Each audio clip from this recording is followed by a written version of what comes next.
Ramraj Dhoti Shirts Kurta Festival Celebration Wear. Ariza Shirts and Trousers. Supreme Mobiles in Deepavali Super Sales. Smartphone வாங்கினா smart watch free. நிறைய contestants நம்ம பார்த்துக்கோம். டே பல்ல கடிச்சிட்டு 5 நாள் உட்கார்ந்துட்டு இருப்பாங்க. என்ன வேணா என்ன பண்ணு, வீக்கெண்ட் கம்பல்சரி கேட்பேன். அது வந்து ஒரு ரொம்ப பாசிட்டிவான விஷயமா தான் இத்தனை நாள் நம்ம வந்து பார்த்துட்டு இருந்தோம். ஆனா இந்த கேர்ள்ஸ் வந்து ஒரு கான்வர்சேஷன் வந்து பேசிக்கிறாங்க. போச்சு வீக்கெண்ட் என்ன வந்து கம்பல்சரி கேட்பாரு, கழுவி ஊத்துவாரு, நம்ம ஒரு சாரி சொல்லுவோம் அவ்வளவுதானே அப்படின்ட்டு அதை வந்து ரொம்ப லைட்டரா பேசிக்கிற மாதிரி ஒரு ப்ரோமோல வந்து அதை அப்படிதான் கட் பண்ணாங்க. அண்ட் எபிசோட்லையுமே நம்ம வந்து அதை பார்த்தோம். ஸோ அதை பார்க்கும்போது உங்களுக்கு எப்படி இருந்தது?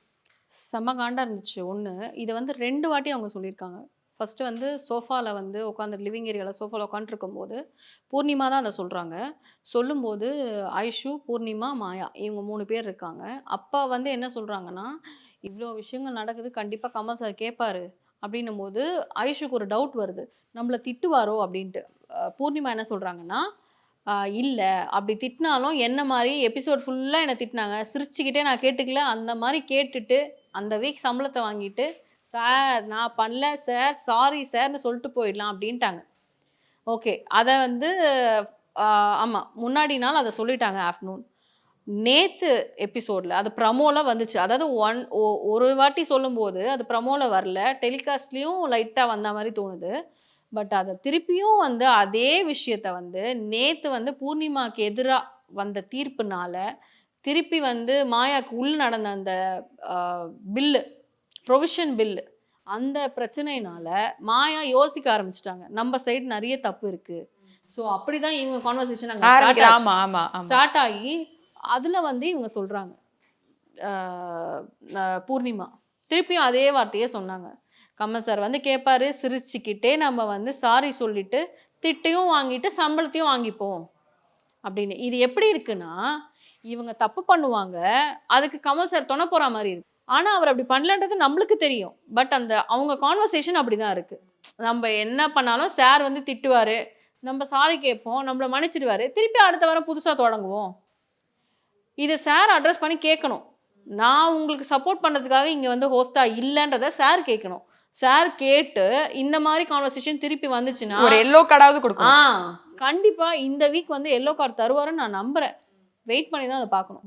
ஏன்னா நான் ஏன் இதுல இருந்து ஆரம்பிச்சேன்னா, நான் சொன்ன மாதிரி ஒரு 5 நாள் இருக்கமா இருக்கிற நிறைய கண்டஸ்டன்ஸ்க்கு வந்து கமல் சார் வந்து நிறைய அது நியாயமா அதை கேட்கும்போது சித்ரா மேடம் இந்த வீக் ஸ்டார்டிங்லேயே அதை சொன்னாங்க. ஐயோ முதல் நாளே நாமினேஷன் பண்ண உடனே இவ்வளோ சண்டை போச்சு, இந்த வீக் ஃபுல்லாக இதுங்களை எப்படி தான் நான் சமாளிக்க போகிறனோ அப்படின்னாங்க. அர்ச்சனாவும் விசித்ரா மேடமும் அவங்களோட தாட்ல இருந்து பார்க்கும்போது அவங்க கேம் எப்படி விளையாடுறாங்க, பர்ஃபெக்டா விளையாடுறாங்க, எப்படி சமாளிக்க போறோமோன்ற அந்த ஒரு எண்ணம் இருக்கு. இவங்க கிட்ட என்ன இருக்கு, எல்லாத்தையும் பண்ணிடுவோம், பண்ணிட்டு திட்டம் வாங்கிப்போம் அப்படின்ற மாதிரி இருக்கு. இதுதான் வந்து பாசிட்டிவுக்கும் நெகட்டிவுக்கும் உள்ள வித்தியாசம். இது ரெண்டுமே வந்து நம்மளுக்கு இந்த சீசன்ல பக்காவா நம்ம பார்க்குறோம். அதை அண்ட் அடுத்ததான் வந்து நம்ம இந்த கோர்ட் ரூம் ட்ராமான்றது எல்லா சீசன்லையும் வரும்போது ஒரு பயங்கர ஸ்பைஸ்ட் அப் கான்வர்சேஷன்ஸ் வந்து நம்ம இதுக்கு முன்னாடி வந்து நிறைய பார்த்துருக்கோம். நிறைய பழைய விஷயங்கள்லாம் எடுத்து வந்து நம்ம பேசுவாங்க. ஸோ அதில் வந்து நடந்த சில கேசஸ் பற்றி பேசலாம். குயிக்காக வந்து பூர்ணிமா வர்சஸ் விஷ்ணு ஒன்று அங்கே நடந்தது. இப்போது அதுக்கு வந்து அது உள்ள நடந்ததெல்லாம் ஆப்வியஸ்லி அது நம்ம வந்து பார்த்துருப்போம். பட் அது முடிஞ்சதுக்கு அப்புறம் தான் ஐ திங்க் ஒரிஜினல் கண்டென்ட்டே வந்து ஸ்டார்ட் ஆகுதுன்னு நினைக்கிறேன். ஸோ பூர்ணிமா வந்து ஷீ இஸ் நாட் சாட்டிஸ்ஃபைடு, அவங்களுக்கு தரப்பா வரல அப்படின்றதுக்கு அவங்க நிறைய இடங்கள்ல வந்து அதுக்கு டிஃபெண்ட் பண்ணி பேசுறாங்க. எனக்கு என்ன புரியல அப்படின்னா, பிரதீப் உள்ள இருக்கும் போதே அந்த டபுள் மீனிங் வந்து உங்களை சொல்லல, அது வந்து அங்க விளையாண்டுட்டு இருந்த அந்த 2 மேல் கண்டஸ்டன்ட் அதுவே அவங்களுக்கு வந்து உணரல. அவங்க கிளாரிஃபை பண்ணாரு தானே, பண்ணாரு, அவங்க மறந்துட்டாங்க. அவங்க நேற்று அந்த இஷ்யூ அப்போவே வந்து எக்ஸாக்டாக என்ன நடந்ததுன்னு என்னால் சொல்ல முடியல. அப்போ மாயா சிரிச்சுக்கிட்டே வந்து வந்து அண்ணா இப்படிலாம் பேசாதன்னு சொன்னாங்களா, முறைச்சிட்டு சொன்னாங்களான்றதே எனக்கு தெரியல, எனக்கு குறும்படம் வேணும்னு கேட்டாங்க. நான் என்ன சொல்கிறேன், நானும் கேட்குறேன், எனக்கு குறும்படம் வேணும் இந்த வாரம். அப்போ வந்து இதில் 2 விஷயம் வரும். ஒன்று அந்த மாதிரி ஒரு கமெண்ட் வந்து பிரதீப் யாரை சொன்னாங்கன்றதும் தெரிய வரும். அந்த மாதிரி கமெண்ட் பிரதீப் சொல்லும்போது மாயாவோட ஃபேஸ் எப்படி இருந்ததுன்றதும் தெரிய வரும். இது 2த்துக்குமே குறும்படம் தேவைப்படும். அப்போ வந்து உண்மையாவே பிரதீப் யாரை சொன்னாரு, இந்த கமெண்ட் யாரை பார்த்து சொல்லியிருக்காருன்றது வந்து தெரிய வரும். ஸோ நானும் குறும்படம்காக வெயிட்டிங். ஒருவேளை மேபி பிரதீப் வந்து உண்மையாவே பூர்ணிமாவை தான் அப்படி சொல்லியிருந்தாருன்னா பாக்குற எல்லாருக்கும் ஒரு க்ளோஷரும் கிடைக்கும். இல்ல அவர் கிடைக்கும். சொல்லல. அது உள்ள இருக்கிறவங்களுக்கு. நம்மளுக்கு தெரிஞ்சிருச்சு. அவர் பூர்ணிமாவை பார்த்து அந்த கமெண்ட் பண்ணலன்றது தெரிஞ்சிருச்சு. அதுக்கு பூர்ணிமா போய் பேசும்போது அதுக்கு விளக்கம் கொடுத்ததும் நம்மளுக்கு வீடியோவா வந்துருச்சு. அவர் அது கமெண்ட் ஏன் பண்ணும்போதுன்ற விஷயமும் வந்துருச்சு. அது இவ்வளவு பெரிய விஷயம். அது டைரக்டா போய் உங்களை அதாவது சொன்னவங்க வந்து அவங்க அதை டக்குன்னு பதட்டப்பட்டு மறைச்சு சொல்லணும்னா வேற மாதிரி சொல்லலாம். அவர் தெளிவா பதட்டப்பட்டு தான் ஐயோ உங்களை சொல்லல அது வேற அப்படின்னு அந்த ரியாக்ஷன். இல்ல மச்சான் நானும் அப்படி சொல்ல உன்னெல்லாம் சொல்ல நான் வந்து விஷ்ணுவை தான் சொன்னேன் அப்படின்னாரு. இந்த மாதிரி தான் அவர் தலையாடிட்டே சொன்னார். நான் பார்த்தேன் அதை. அதுக்கு முன்னால அந்த அங்க அந்த வீட்ல வந்து ஆக்டிவிட்டி ஏரியால வந்து அந்த டாஸ்க் அன்னைக்கும் அவருக்கும் நடக்கும்போது அந்த விஷுவல் அப்படி நடக்கும்போது இவர் இங்கேருந்து ஒரு கமெண்ட் கொடுக்குறாருல அதுவும் வீடியோவா வெளியில வந்துச்சு. நாங்க வந்து உங்களுக்கு பிக் பாஸ் வீட்டுக்குள்ள போயிட்டு நாங்க கேமரா வச்சு எடுக்கல. நீங்க ஃபிக்ஸ் பண்ணிருக்க கேமரா தான் அது எல்லாமே பதிவு பண்ணி வெளியில வருது. என்ன பண்ணிட்டாங்கன்னா 24 மணி நேரத்தை கட்டாவது பண்ணியிருக்கணும் இவங்க கொடுத்த தீர்ப்புக்கெல்லாம். இதை கட் பண்ணாம 24 ஹவர்ஸ் ஓட விட்டாங்க. பசங்க அதை எடுத்து போட்டாங்க. இப்படி நடந்தது, இப்படி இப்படி சித்தரிக்கப்பட்டவை அப்படின்ற மாதிரி இப்ப காமிச்சிட்டாங்க அதை. ஸோ இதுல பிரதீப் மேல தப்பு இல்லை. பிரதீப் மேல தப்பு இல்லைன்னா அதை இன்னும் அவங்க ரியலைஸ் பண்ணாம பிரதீப் என்ன அப்படி சொல்லிட்டாரு ஆனா வந்து அது என்னோட கேரக்டர் நான் வந்து இப்போ பிக் பாஸ் நேத்து சொல்றாங்க கோர்ட் கேஸ்ல கரெக்ட் அவர் என்னோட பாடி பார்ட்ஸை பத்தி அவர் தப்பா பேசியிருக்காருன்றாங்க. ஒரு மனுஷன் பண்ணலன்னு சொல்லிட்டான். நீயே சொல்ற அந்த இடத்துல நான் தப்பா புரிஞ்சுக்கிட்டேன். ஓகே ஓகே நான் தான் அந்த மாதிரி அர்த்தத்துல இருந்துக்கிட்டேன் சாரி சாரி அப்படின்ற. அப்ப எப்படி நீ அதை ஒரு கேஸா போய் கமல் சார்கிட்ட சொல்லுவ? அதை எப்படி அவங்க செக் பண்ணாம ஒரு தீர்ப்பு கொடுப்பாங்க? அது ஒண்ணு. இன்னொன்னு என்னன்னா அவங்க இப்போ பிக் பாஸ் மேலேயே கோவப்படுறாங்கன்னு நினைக்கிறேன். பிக் பாஸே வந்து ஃபர்ஸ்டே இது வந்து ஸ்கிரிப்டட் இப்படிதான். பிக் பாஸ் ஸ்கிரிப்டடா இல்லன்றதுக்கான ப்ரூஃப் வெளியே வந்து ஒரு சீசனா எல்லாம் பிரேக் பண்றாங்க. பிக் பாஸ் ஸ்கிரிப்ட் கிடையாது. ஏங்க ஒரு நாள் பண்ணலாம், 2 நாள் பண்ணலாம், 100 நாள் ஒரு ஸ்கிரிப்டை வந்து முதல்லயே எழுதி வச்சு நீங்க இதெல்லாம் பண்ணணும், 60 கேமரா முன்னாடி இது பண்ணணும். என்னதான் எடிட் பண்ணி நம்மளுக்கு லைவ்ல வந்தாலும் கண்டிப்பா வந்து நம்மளுக்கு ஸ்கிரிப்ட் வருதுன்னா நம்மளால ஓப்பனா நம்மளோட இதுவை இழந்து பேச மாட்டாங்க. யாருமே ஓப்பன் பண்ணி பேச மாட்டாங்க. எல்லாம் ஸ்கிரிப்ட் வைஸ் தான். இந்த வார்த்தையோட நிறுத்திக்கணும், இந்த வார்த்தையோட நிறுத்திக்கணும் தான் பேசுவாங்க. பொதுவாகவே 100 நாள் ஸ்கிரிப்ட்ன்றதே பொய் என்னை பொறுத்த வரைக்கும். அங்கே இயல்பாக நீங்கள் போய் இருக்கணும், உங்கள் கேரக்டர் வெளியில் வரும். அதை வச்சு அவங்க ஒரு டாஸ்க் கொடுத்து ஒன்று பண்ணுறது வந்து நம்ம அதுக்கு பார்த்துருக்கோம். ஸோ டேரெக்டாக வந்து பிக் பாஸை வந்துட்டு இந்த மாதிரி பிக் பாஸே ஒரு ஸ்கிரிப்டட் தான், விஷ்ணு தான் ஜெயிக்கணும், நான் எதுக்கு வந்து பேசணும் அப்படின்னு பேசுறதா இருக்கட்டும், இல்லை வந்து கன்ஃபெஷன் ரூம்ல என்ன பெயிண்ட் பண்ணி காமிக்க நினைக்கிறாங்க அப்படின்னு சொல்றதா இருக்கட்டும், இல்லை கன்ஃபெஷன் ரூம்ல வந்து இதே இது நீங்கள் வந்து விஷ்ணு கிட்ட கேட்டிங்களா அப்படின்னு போது விசித்ராவோட கேஸை சொல்லுங்கன்னு அவரும் சொல்றாரு. உங்க ப்ராப்ளம் என்னவோ அதை சொல்லுங்க, விஷ்ணு கிட்ட நான் கேட்கறது அப்புறமா பார்த்துக்கலாம் அப்படின்ற மாதிரி. ஸோ இப்போ வந்து இதெல்லாம் பார்க்கும்போது இவங்களுக்குலாம் வந்து ஐ திங்க் ஒரு பயமோ ஒரு எல்லாரையும் தாண்டி எல்லாரையும் நம்ம என்ன கேள்வி வேணா கேட்கலாம் அப்படின்ற ஒரு ஸ்பேஸ்க்கு போயிட்டாங்களோ அவங்க. மேபி அவங்க அதை வந்து பிரதீப்பை லாஸ்ட் வீக் சொன்னாங்க. இவன் என்னதான் பேசினாலும் எல்லாரையும் தாண்டி அவனை வந்து யாராலுமே கண்ட்ரோல் பண்ண முடியல. எல்லாத்தையும் தாண்டி அவன் வந்து வார்த்தைகளை பேசுறான். ஸோ அதனால தான் நாங்கள் கமல் சார் எடுத்துட்டு போனோம்னு சொன்னாங்க. இப்போ இவங்களும் அதே தான் பண்றாங்க. பிக் பாஸையும் தாண்டி பிக் பாஸையே பேசுறாங்க. என்னதான் அவரோட வாய்ஸா இருந்தாலும் அவரும் ஒரு மனுஷன். எவ்வளோ இவங்க பண்ணுறதுக்கெல்லாம் அவரும் பொறுத்துட்டு இருப்பாரு. ஸோ அவரோட ரிப்ளை வந்து அவங்க கிட்ட ஆஷா தான் இருந்துச்சு. நேற்று லைவ்ல பார்க்கும்போது ஆஷா தான் இருந்துச்சு. அவங்க அந்த கொஸ்டினை வந்து விஷ்ணு கிட்ட கேட்டிங்களா ஒரு 4-5 வாட்டி கேட்டாங்க. ஆனால் லைவ்ல அது எபிசோட்ல ஒரு வாட்டி தான் வந்தது. ஆனால் அவர் அதுக்கு பதிலே சொல்லலை. அப்போ என்ன பண்ணாங்க, அந்த அந்த கேஸை கொடுத்து முடிச்சுட்டாங்க. இதுதான் கேஸ்ன்னு சொல்லிட்டாங்க. இதுக்கு நீங்கள் பதில் சொல்ல மாட்டீங்களான்னா அமைதியாக இருந்தார், எதுவுமே பேசலை. நான் ஒரு 10 செகண்ட்ஸ் ரிலாக்ஸ் ஆகிட்டு போகிறேன்னதும் டேக் யோர் டைம் அப்படின்னாரு. இதுதான் இன்சல்ட். இதுதான் அவர் திருப்பி கொடுக்க முடியும் அவங்களுக்கு. அவங்க வெளியில் வந்து அதை என்னவா ட்ராமா பண்ணாங்கன்றதை நான் சரியாக கவனிக்கல. அவர் அதை சொல்லும் போதே நம்மளுக்கு சந்தோஷமாக இருந்துச்சு. ஓகே, ஏன்னா அவருக்கும் சூடு சொரணை எல்லாமே இருக்குங்க. இவங்க மட்டும் எல்லாருமே பேசுவாங்க. அவர் எல்லாரும் பண்ணுறதையும் பார்த்துட்டு இருக்காரு. ஸோ யார் சைடு நல்லது யார் சைடு கெட்டதுன்றதுக்காக தான் நேற்று திருப்பியும் ரவீனா தீர்ப்பு பூர்ணிமா சைடு வழங்கினதுக்கு அப்புறம் உள்ளே நுழைஞ்சி கரெக்டாக பார்த்து தீர்ப்பை சொல்லுங்க அப்படின்ற மாதிரி ரவீனாவை சொன்னார். அதுக்கப்புறம் ரவீனா புரிஞ்சுக்கிட்டு ஓகே இவர் வந்து விஷ்ணு சைடு சொல்றாரு போலக்குன்னு நினைச்சு சொன்னாங்க. அதையும் பூர்ணிமா வந்து அட்ரஸ் பண்ணிட்டாங்க. நம்மள வந்து இப்படி பண்ணிட்டாரு, அது ஒரு கோவம் ஆயிடுச்சு. விஷ்ணு சைடு சொன்ன மாதிரி எனக்கும் தெரியல. அது கரெக்டா மேனிபுலேட் ஆகாதீங்கன்னு ரவீனாவை இது பண்ண மாதிரி ஒரு, அதாவது இப்ப ரவீனாக்குமே அந்த பயம் வீட்டுல இருக்கும்ல. இப்ப நம்ம வந்து இப்போ சொல்லி இது அகைன்ஸ்டா சொன்னதுக்கே எல்லாரும் வந்து உடனே ஸ்மால் பாஸ் வீட்ல வந்து கேட்க ஆரம்பிச்சிட்டாங்க. சோ பயப்படாம கரெக்டா என்னன்னு கேட்டுட்டு நீங்க சொல்லுங்க அப்படின்னு ஒரு மோட்டிவேஷன் கொடுத்த மாதிரி தான் எனக்கு இருந்தது. கரெக்ட் தானே? எனக்கும் அப்படிதான் தோணுச்சு. ஆனா ஒரு சைட்ல இவங்க சைட்ல இருந்து கேஸா பார்க்கும்போது விஷ்ணு கொடுத்த கேஸுக்கு அவங்க ஒத்துக்கிட்டாங்க. அப்படி பேசுனதுதான் இதுவா இருந்தா ஆமா நான் பேசினேன், கேஸ் அதுதான். பின்னாடி பேசுனியா இல்லையா, அவங்க சிரிச்சாங்களா இல்லையா போது மாயா வந்து சிரிச்சது அப்படின்னா நான் ஒத்துக்கிறேன் அவ்வளவுதான். ரெண்டுமே ஒத்துக்கிட்டீங்களே அப்ப அது தோல்வி தானே. அதனால தான் அவங்க அந்த எனக்கு ஃபர்ஸ்ட் புரியலன்னாங்க. அப்புறம் அவங்க என்ன இல்ல சொன்னாங்கன்னா அவங்க என்ன நினைச்சிட்டாங்கன்னா அதான் ஒத்துக்கிட்டா நாங்க தானே கேஸ் வின் பண்ணோம் அப்படின்னு நினைச்சிட்டாங்க. ஆனா கேஸ் போட்டதே நீங்க பேசுனது தானே. அத வந்து புரிஞ்சுக்கலன்னு சொல்ல வரேன். ஆமா நாங்க அது ஒத்துக்கிட்டோமே, அப்ப எங்க சைடு தானே வந்து அப்படிதானே அவங்க பேசிட்டு ஆமா. இருந்தாங்க. சோ அப்பதான் திருப்பி கிளாரிஃபை பண்ணி ரவீனா சொன்னாங்க, இல்ல அவரு கேட்டது நீங்க வந்து சிரிச்சீங்களா இல்லையான்றதா சிரிச்சீங்க அப்படின்னு சொல்லும் போது அவர் தானே இப்ப வின் பண்றாரு அப்படின்ற மாதிரி அது வந்து முடிஞ்சிருக்கும். சரி, எந்த கேஸ் நீங்க பார்க்கும்போது ஓகே இதான் வர்த்து பேசுங்கடா அப்படின்ற மாதிரி ஃபீல் ஆச்சு? இந்த இன்னர் விஷயம் அது வந்து இன்னைக்கு நடந்துச்சு. எவ்வளோ ஆர்கியூமெண்ட் போச்சு லைவ்ல 2 hours மேலே போச்சு. அது கரெக்டான ஒரு தீர்ப்பு கொடுத்துருக்காரு பிராவோ. என்னை பொறுத்த வரைக்கும் எவ்வளோ கான்வர்சேஷன் அது லைவ் எபிசோடில் வரும்போது எல்லாருமே பார்ப்பாங்க. அது என்னை பொறுத்த வரைக்கும் கரெக்டாக வெளியிலேருந்து பார்த்துட்டும் வந்திருக்காரு அவர்.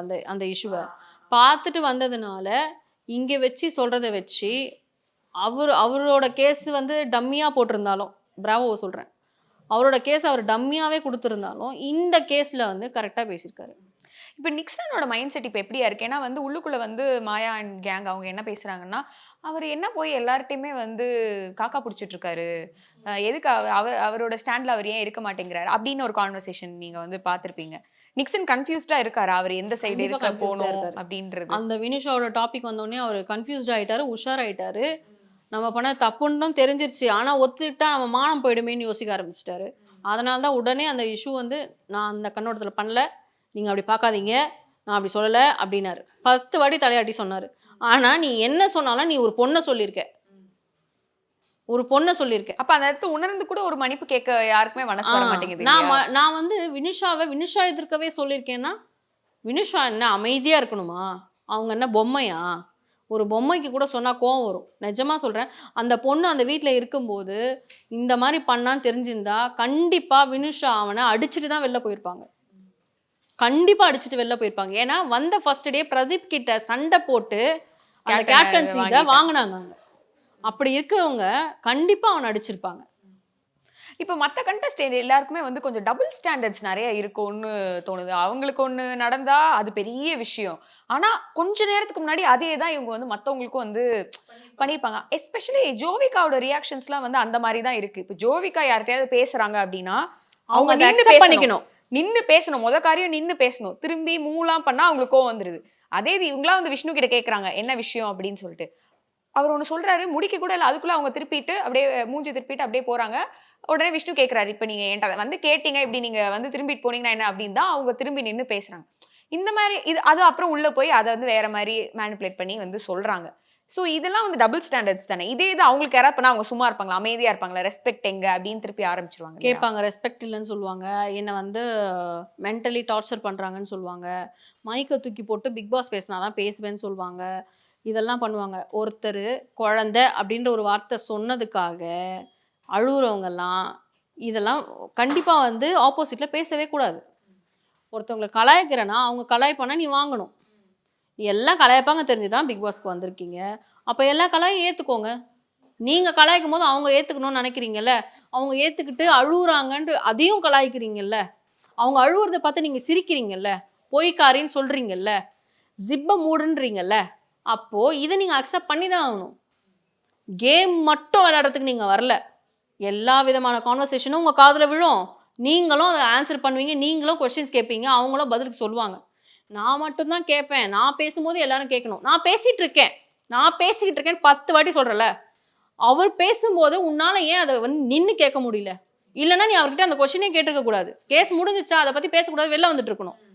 நீ நின்று அங்கே நின்று கார்டனில் கேட்குறேன், நீ கேட்கறதுக்கு ரெஸ்பெக்ட் பண்ணி நிற்கிறாங்கன்னா அவங்களுக்கு ரெஸ்பெக்ட் பண்ணி நிற்கணும். இப்படி ஸ்டைல் பண்ணுறது, இப்படி பண்ணுறது, இதெல்லாம் பண்ணக்கூடாது. நீ போய் ரூமில் பண்ணாத, பதில் சொன்னதுக்கப்புறம் நீ போய் என்ன வேணால் பேசிக்கோ உன் கேங் கூட. அங்கே நின்று அப்போ அந்த கொஸ்டின் நீ கேட்டதுனால தானே அவர் நின்னாரு. அதை தான் விஷ்ணு நேற்று கேட்டார். ஒருவேளை அந்த இடத்துல இதெல்லாம் இப்போ சொல்ல முடியாது, அதான் கேஸ் முடிஞ்சிச்சு அப்படின்னு விஷ்ணு சொன்னா அதுக்கு ஒரு அந்த இல்லை, இதில் பிக் பாஸ் சொல்லியிருக்கணும் ஒரு விஷயத்த, கேஸை பற்றி இதுக்கப்புறம் பேசக்கூடாது, தீர்ப்பு வழங்கினதுக்கு அப்புறம் வெளியில வந்து பேசக்கூடாது. வெளியே வந்தானே கண்டென்ட் இருக்கும், ஆனால் உள்ளேயே டிஸ்கஸ் பண்ணக்கூடாதுன்னு சொன்னாங்க. அதை யாராவது மதிச்சாங்களா? ஸ்மால் பாஸை நான் சொல்லவே மாட்டேன், ஏன்னா அவங்க ஸ்மால் பாஸ் நான் பார்த்துட்டு தான் இருக்கேன், அவங்க அதை பற்றியே பேசலை. அவங்க பாட்டு அவங்களுக்கு சமைக்கிற வேலையே பெரிய வேலையாக இருக்குது. அவங்க சமைக்கிறது, கட் பண்ணுறது, பாத்திரம் தொலைக்கிறது, இதை பார்த்துட்டு இருக்காங்க. இந்த கேங் வந்து சோஃபாவில் உட்காந்து கேஸ் என்னன்றதை பேசல. நான் உன் மேலே கேஸ் போட்டிருக்கேன்னா அந்த யார் மேலே கேஸ் போட்டிருக்கன்றதை பற்றி பேசல, எப்படி வாதாடணும். நீ அந்த கேஸுனாலே வாதாடுறது முதற்கொண்டு எதுவுமே டிஸ்கஸ் பண்ணக்கூடாது. அவர் சொல்லிட்டார், கானாபாலாவை நடுவில் உட்கார வச்சுட்டு இந்த சைடு நிக்சனு, இந்த சைடு வந்து ஜோவிகா, சொல்லுங்கண்ணா நாங்கள் இதை எப்படி கேட்கணும், நான் என்னெல்லாம் கேள்வி கேட்கணும் அப்படின்றாரு நிக்சன். அதை எப்படி நீங்கள் கேட்ப? அதை டிஸ்கஸே பண்ணக்கூடாதுன்றாங்க, நீ எப்படி டிஸ்கஸ் பண்ணுவ?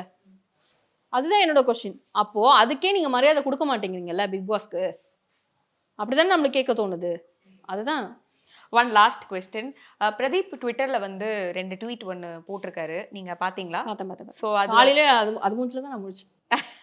ஸோ அதில் வந்து ரொம்ப கான்ஃபிடென்ட்டாக அவர் வந்து 2 ட்வீட்டுமே லைக் அவர் பேசல இருந்தாலுமே அதில் ஒரு பயங்கரமான கான்ஃபிடன்ஸ் இருந்துருக்கு. எனக்கு ஒரு சான்ஸ் உள்ளே கிடச்சிதுன்னா நான் வந்து ஒரு பெட்டர் பர்சனாகவும் இருப்பேன், அதே மாதிரி ஒரு படத்தோட செகண்ட் ஹாஃப் மாதிரி ரிவெஞ்ச் மூட்லேயும் இருப்பேன், ரெண்டு ரெட் கார்டோட நான் உள்ளே போகணும் அப்படின்னு. அதை பார்க்கும்போது உங்களுக்கு எப்படி இருந்தது? ரொம்ப சந்தோஷமாக இருந்தது. ஏன்னா அவரோட தரப்பை கேட்காம அவரை வெளில அனுப்பிச்சாங்கன்றது தான் நம்மளுடைய இஷ்யூவாக போயிட்டுருக்கீங்க. எல்லாருமே அதை தான் சொல்லிட்டு இருக்கோம்.